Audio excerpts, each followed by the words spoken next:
Well, Asian markets, they trade higher on the first day of the week after a positive handover from Wall Street on Friday. That was boosted by positive developments on the trade talks front. So on the back of that, you're seeing that all these markets, they're having a big rally this morning. The Nikkei is at the high point of the day, sitting with a gain of more than 1.5%. The Kospi as well is up nearly around 0.8%. So good going for both those two markets. They've been trading for more than an hour or thereabouts. And the other couple of markets as well should come up for you on the screen. 0.7% to around 0.8%. The SGX Nifty as well is indicating some green at least. 15-20 point bump up, now only around a 13-point bump up just to kickstart trade. The bulls actually will like that because you don't want the markets opening up 80 points higher and then selling off from the top. Now if you open up 10-15 points odd, it's giving both an even chance, the bulls and the bears. So we'll keep an eye out on that front. But the trade talks between the United States and China, they are set to continue in Washington this week after high-level meetings in Beijing continued on Friday. Now, President Trump tweeted that big progress is being made on many different fronts. Eunice Yoon joins us with all the latest. Well, Eunice, given that the stock market performance on Friday, it looks like progress is being made, although there is still no big conclusion. Where do we go from here?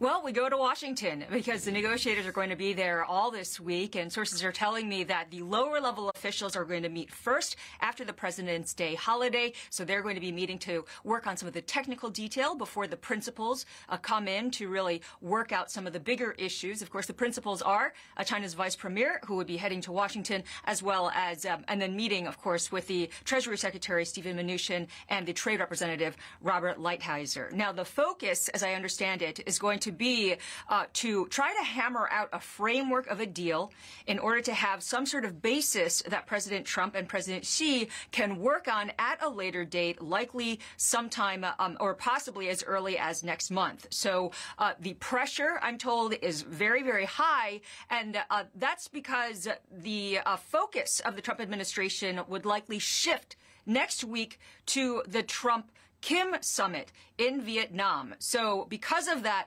there's been a lot of pressure piled onto these negotiators to try to work on some sort of deal to be able to come up with a plan for the before the March 1st deadline. Now, as we had just mentioned, President Trump this weekend was briefed on the Beijing talks here. And he had said that, well, he was quite enthusiastic. He actually said that big progress being made on so many different fronts.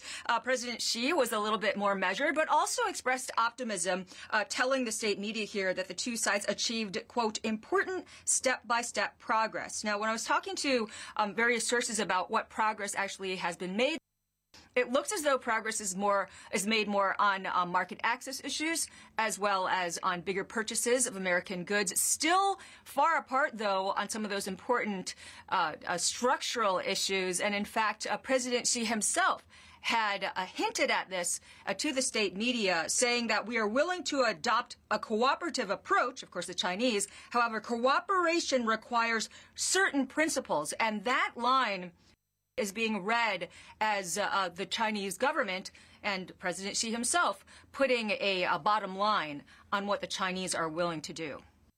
Okay, Eunice, so trade talks go to Washington. So let's take the equity talk also to the U.S. markets because the stocks rallied to close higher on Friday when it comes to Wall Street, with the Dow and the Nasdaq gaining for an 8th straight week.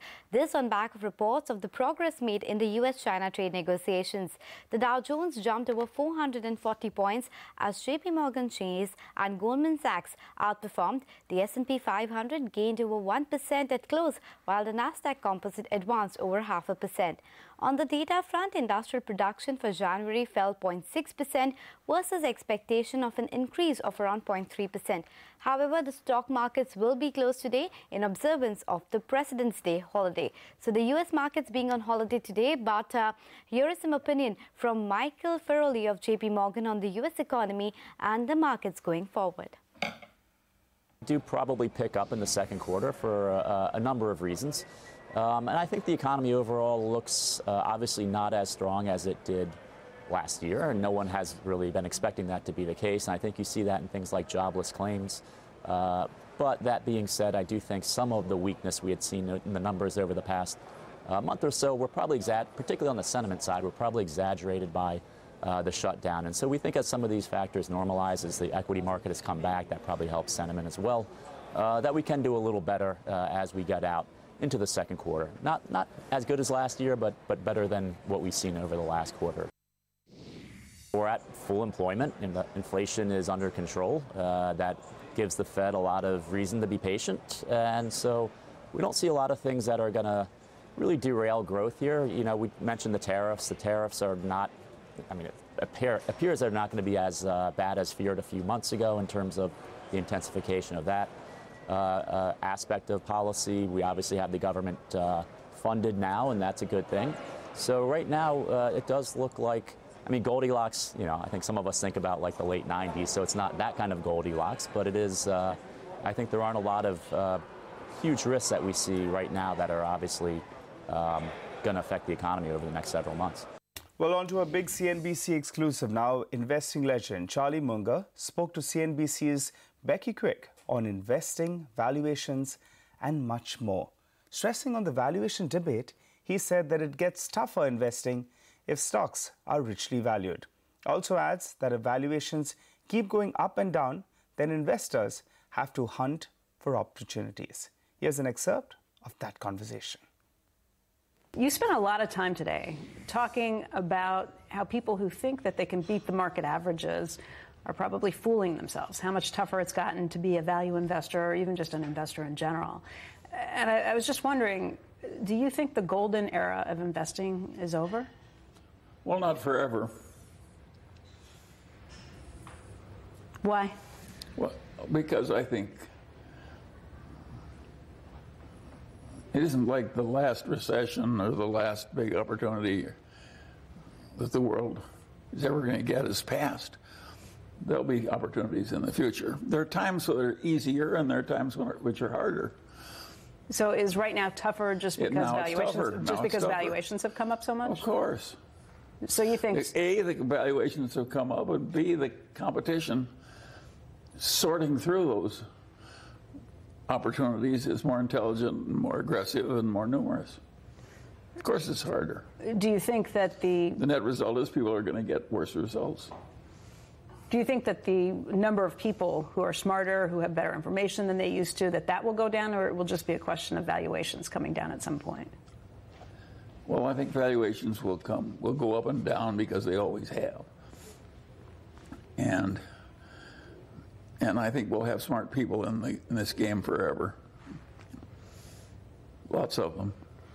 The opportunities that we all remember came from a demoralized period when about 90% of the natural stock buyers got very discouraged with stocks.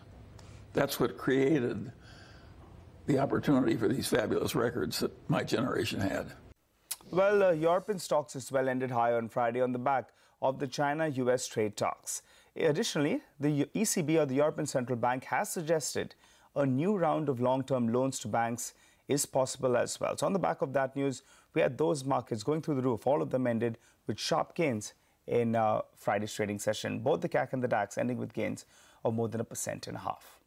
Okay, so it's a green across the European index as well as the Asian index this morning. But let's shift focus to the currency space now. The dollar index is lower against major currencies after a fall on Friday on back of high-level US-China trade talks, which continue this week as well. Meanwhile, the safe haven yen gains versus the US greenback. The dollar index, which was earlier above the 97 level, has retraced and is trading around the 96.8 mark. Well, in the world of commodities, oil prices rise to its highest levels we've seen since November 2018. They are lifted, actually. The prices are lifted by OPEC-led supply cuts and the US sanctions on Iran as well as Venezuela.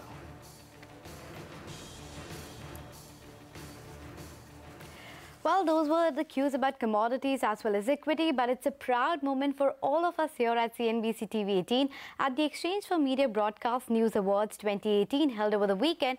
CNBC TV 18 triumphs yet again, winning the Best Business News Channel Award. Not just that, we also bagged the award for the best news coverage of the RBI versus government at the ENBA Awards 2018. And last but not the least, Shireen Bhan was also awarded the Best News Anchor in English at ENBA 2018. And it's time to give the award for the Best Anchor English Jury Choice.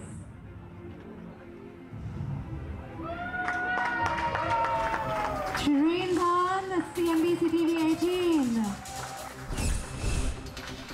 I think we can do this and the volume of the applause, everyone. Let's give it up for Shireen Bhan, everyone.